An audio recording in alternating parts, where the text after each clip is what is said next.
Hey AP World students, this is Mrs. Carlson, and I'm going to talk you through what's coming up for the week so that you kind of know what's going on. So on the screen here, you can see this is kind of what we have going on for the week, and I want to talk about it. Right now, we're on the weekly check-in section, and I'll get to that in a second. But basically, you can see these haven't been uploaded yet, but there are optional test preparation activities. These are all practice exams that College Board has already set up for you. If you want to do a practice, they take about an hour, and then they go over the practice. Those are optional. There's 2 of those. There's also how to write a DBQ review from the Heimler guy. So this information is strictly optional, but it is here for you, okay? There are 2 required activities I want you to do.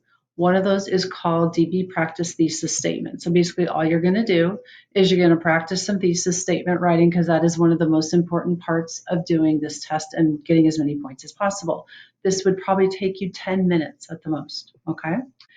The other required item I'm going to have you do is what's called review activity.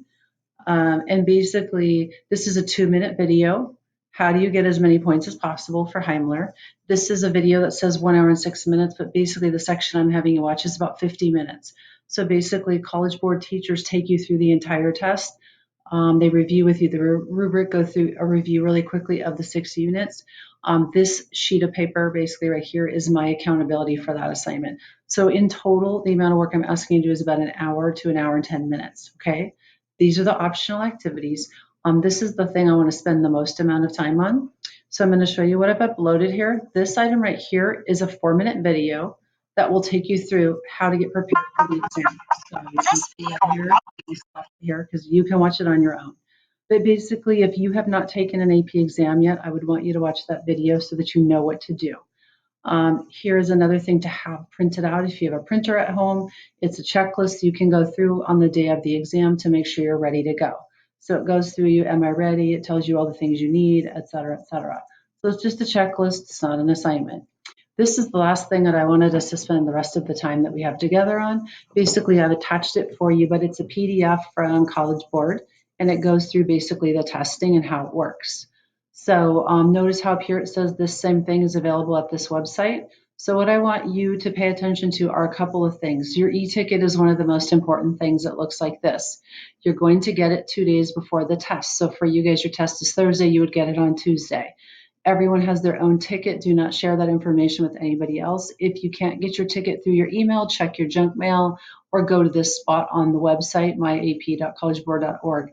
I did have one student in AP government that did not get theirs and they had to go into the website, okay?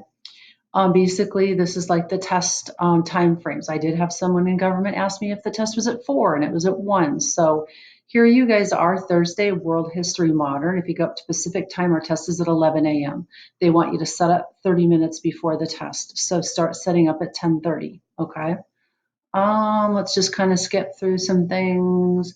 You can just set up your work in different ways. You can do it on your phone. You can type it on your computer. You can do a cut and paste like in Google or something like that. So if you go through here, it tells you how to do all that. Maybe decide ahead of time what format you're going to use. We don't need that. We don't need that. If you have accommodations, they should already be set up in your system.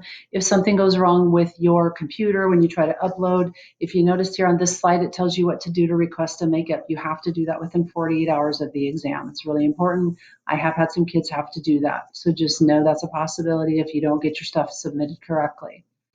So you want to make sure your contact information is correct. Make sure your devices are working properly. Make sure you decide how you want to type everything. There is a demo you can do to practice beforehand and make sure everything's working correctly. It shows you what you need on exam day. I think all you really need is if you want to have your unit 1 through 6 notes available, that would be something that might be worthwhile to you. Let's see if there's anything else here. You already have the checklist. I showed you where that's uploaded. So you guys have a 1-question exam right here. So 30 minutes before, check in and get ready to go. You get 45 minutes to type up your answer and 5 minutes to turn it in. Don't wait until the last minute to turn it in. Okay, I've had some kids, they only left 30 seconds and then it didn't work out. Testing environment, make sure it's quiet. You already know about exam security. You're going to have a timer on your screen so you know what's going on. You can do it on paper. This is kind of like the same options you have. It'll give you a 5-minute warning that's in red. You already know requesting a makeup if something goes wrong. I'm going to run out of time here, but basically that's what I wanted you to know about.